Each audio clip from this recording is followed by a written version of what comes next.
Você tá falando sobre isso, sobre as aflições, né? E eu queria falar um pouquinho dessa grande tribulação, desse grande terremoto que você passou na sua vida, né? A gente já ouviu alguém dizendo assim, quando você perde seus pais, né? Você é um órfão, né? Quando alguém perde o marido, é uma viúva, mas não tem um nome, né? Para quem perde um filho, porque naturalmente não deveria ninguém perder um filho, né?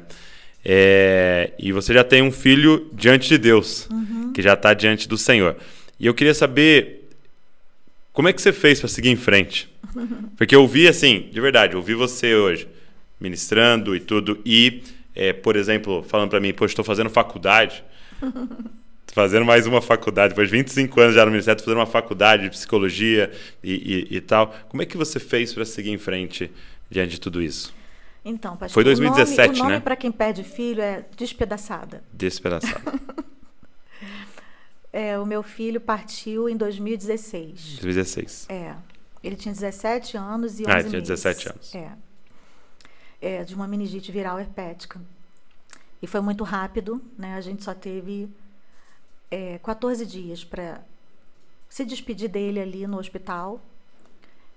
Mas naquele momento ali, eu vou contar a minha experiência pessoal, porque luto não tem manual, e eu não posso dizer que tem que ser assim com todo mundo, mas comigo foi da seguinte forma: dentro daquela UTI, quando eu percebi que Deus levaria o meu filho, eu disse para Deus: Senhor, o Senhor sabe que o Senhor está levando 2, né? O Senhor está levando o Mateus e a mãe do Mateus, porque eu não vou sobreviver a isso, não vou de jeito nenhum.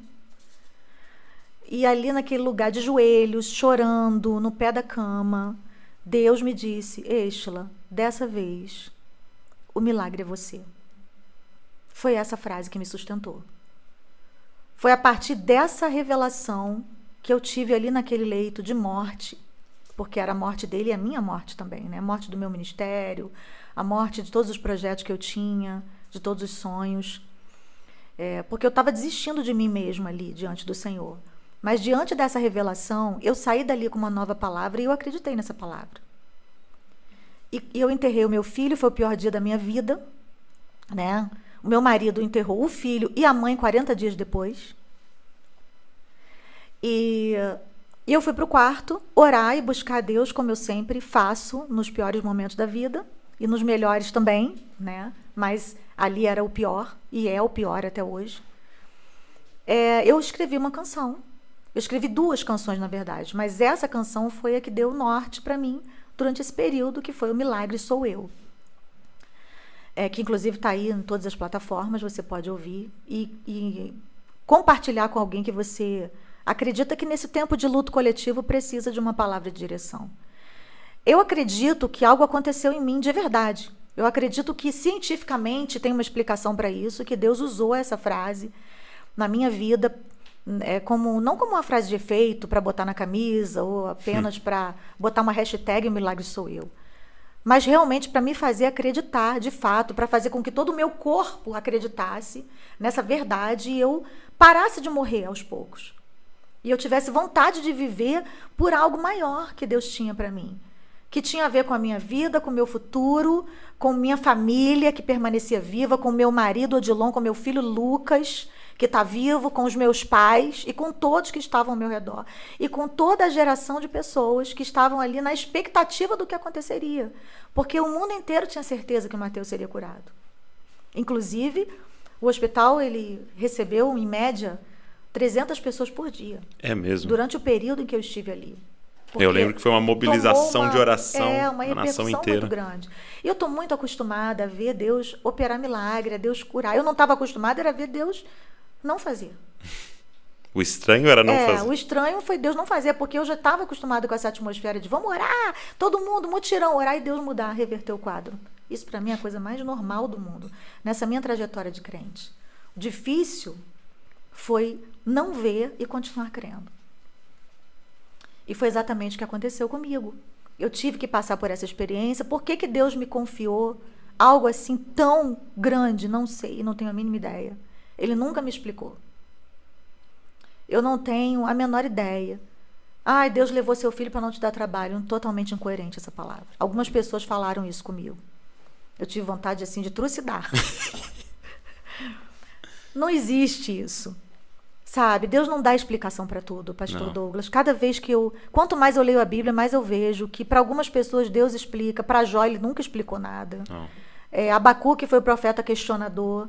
E Deus até explicou para ele que ia piorar, né, a situação do povo. E ele foi para a torre de vigia, ficou ali, depois cantou uma canção. E mesmo assim, Judá teve que passar pelo cativeiro babilônico. Tem coisas que são inevitáveis. Tem coisas que estão no nosso caminho, outras ele nos dá livramento. Sabe? A vida sempre vai ser assim. Deus prevalece, a sua vontade é soberana, e cabe a nós perdermos o controle para Deus, porque quem perde o controle para Deus sempre vence. E eu me considero uma vitoriosa. Sim. Eu me considero vitoriosa porque eu estou viva e participando da minha vida. Eu não só sobrevivi, como eu estou sendo protagonista da minha história. De verdade. Tem hora que eu paro para chorar, é claro. Tem hora que eu não dou conta, tem hora que os gatilhos me levam de volta para aquele lugar e eu choro, mas eu sigo. A dor não me paralisa. Ela às vezes me alcança, mas não me paralisa. Visita, né? Mas não mora. Não. Sabe? Não me domina. Eu não vivo mergulhada, imersa nesse mar de lágrimas. Mas eu sou uma pessoa que tem muita facilidade de falar do que eu estou sofrendo, do que eu estou vivendo. Eu não tenho medo de expor as minhas dores, as minhas fraquezas. E eu tenho certeza de que Deus tem algo para fazer com isso, porque Deus ele não desperdiça uma dor dessas na vida de ninguém. Eu tenho recebido muitos testemunhos de pessoas que saíram do luto depois que me viram sair. Mas lutos de 10, 20 anos. Uau! Eu não acho que Deus tenha feito isso por causa disso. Não estou dizendo que Deus precisou matar o meu filho para curar outras pessoas. Nem acho isso. Mas eu acredito piamente. Mas ele usa tudo, né? Que tragédias que acontecem na nossa vida, que são inevitáveis, elas estão também nas mãos de Deus e Ele tem o poder de fazer com que elas cooperem para o bem, como diz ali, né, na carta de Paulo aos Romanos. Eu acredito nisso. E Deus tem feito isso na minha história, na minha vida. E eu louvo a Deus por isso. E eu estou seguindo em frente, ainda tenho outras batalhas para lutar, tenho outras vitórias para conquistar. Sim. E eu tenho certeza de que o Deus que começou a boa obra, Ele é fiel para completá-la até aquele grande dia. Eu não tenho dúvida de que tudo o que Ele determinou sobre a minha vida vai acontecer, que todas as promessas que Ele tem para mim vão se cumprir. Alguns sonhos que eu tenho vão se realizar infinitamente melhores do que aquilo que eu sonhei, e outros que eu coloquei diante de Deus, que eu achei que fosse dessa forma, desse jeito, não vão ser exatamente como eu planejei. Mas eu já decidi também abrir mão dos meus sonhos e planos pessoais em prol dos projetos de Deus, porque eu sei que Ele tem as melhores decisões. E eu acho muito interessante a sua história, porque ela, de uma vez por todas, nos mostra, nos ensina que não dá mais para a gente ficar crendo e pregando num Deus Papai Noel. Não, de forma alguma. Que você olha e fala assim, mas poxa, 20 e poucos anos de ministério, é assim que você me presenteia no 25 de dezembro, entendeu? É assim que você faz, mas e isso aqui que eu fiz? Cadê meu prêmio aqui? Não é esse Deus. Não é essa relação de barganha, não é. É um Deus soberano e bom, né? Que sabe o que está fazendo. E como você disse, talvez um dia nos explique. Mas também, se não explicar, Ele é bom, né? Ele é bom. E, aliás, Ele é bom foi a palavra que Ele me deu ali no momento de despedida do Mateus, né? Eu gravei uma canção que diz, tu és bom em todo... Com o Fernandinho. Em todo tempo eu sei que tu és bom. Porque foi foi a palavra que prevaleceu no túmulo do meu filho.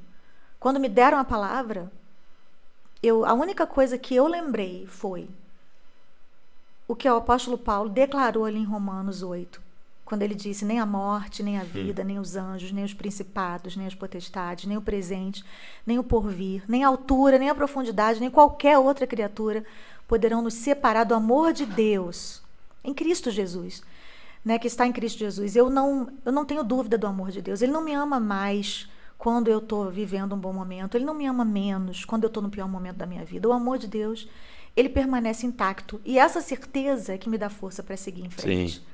Eu tenho certeza que Ele me ama. Deus não fica paparicando quem Ele ama. Quando Elias passou por aquele momento terrível dele, né, de querer morrer, inclusive querer desistir da vida, e olha que ele era um homem de autoridade. Eu nunca vi um homem mandar parar de chover, mas Elias mandou e parou. né? Ele mandou voltar a chover e voltou, então, e depois estava ali fugindo de Jezabel. E parece uma coisa tão tola, mas foi o ápice da dor dele. Foi um momento, sabe, de grande desgaste emocional para um profeta. Profetas passam por desgaste emocional. Profetas vivem momentos na vida em que eles não dão conta, porque a gente está dentro de um corpo e existe uma lei aqui, né, espiritual, de que se você não descansa, se você não se cuida, você pode ter um burnout da vida, você pode ter um desgaste a ponto de você não querer seguir em frente. E Elias teve esse momento. E Deus não ficou, tadinho, senta no meu colo, pode deixar que eu vou acabar com Jezabel. Não. Deus tratou ele como tinha que tratar. Deus deu para ele pão, Deus deu para ele água, Deus mandou ele caminhar, Deus mandou ele andar. Claro que tinha ali uma mistura de coisas, né? Uma tipificação daquilo que a gente precisa ter na vida, que é o pão do céu, que é Jesus Cristo, que é a água do Espírito Santo, mas também tinha pão e água. A gente precisa de pão, a gente precisa de carboidrato, a gente precisa de água, a gente tem que caminhar, fazer exercício físico. A gente precisa... Olha, é tão sério isso, Douglas, que teve dias na minha vida, na elaboração do luto do Mateus, em que eu orava, eu buscava Deus, eu chorava, eu lia a Bíblia, eu ouvia a mensagem e não me consolava. E o Espírito Santo falava para mim, vai para a esteira. É mesmo? E eu fazia 40, 50 minutos de esteira. E aquilo ali me dava uma nova vida. Eu percebi que o que eu precisava, junto com todo o resto, era também me exercitar, porque eu estava deitada na cama, jogada no sofá, entendeu? E o meu corpo estava precisando produzir hormônios. E tudo que a gente precisa na vida está dentro do nosso corpo. A gente precisa também buscar essas coisas que Deus já colocou em nós, né? A saúde física, emocional, espiritual, tem que andar junto, né? Não adianta só você cuidar de um lado e deixar o outro descoberto. Então, eu também comecei a adquirir novos hábitos de vida, né? Tudo isso para continuar viva, né? Deus, ele é parceiro de quem decide viver. Só quero deixar essa palavra aqui para você que está me ouvindo. Você que decidiu viver, Deus é teu parceiro, porque ele é a vida. Mas se você decidir passar o pior momento da sua vida, trancado no quarto, com tudo fechado, sem escovar os dentes e sem tomar banho, Deus vai estar com você presente também. Ele te ama da mesma forma, mas a escolha é sua. Sim. Ele não vai te forçar, ele só vai te mostrar um caminho de cura. E você trilha se quiser, né? Eu escolhi esse caminho de ser um milagre, eu tenho sido e eu tenho aplicado isso em todas as áreas da minha vida e tem dado muito certo. Eu espero que outras pessoas possam ser encorajadas também. Eu acho que o grande desafio que a gente vive diariamente nessas situações é a gente não usar a situação para interpretar Deus, né? A gente quer colocar o óculos do luto e falar, deixa eu olhar para Deus agora. Então, com esse óculos, ele não é bom. Mas é o contrário, né? Colocar a lente dele e interpretar as situações.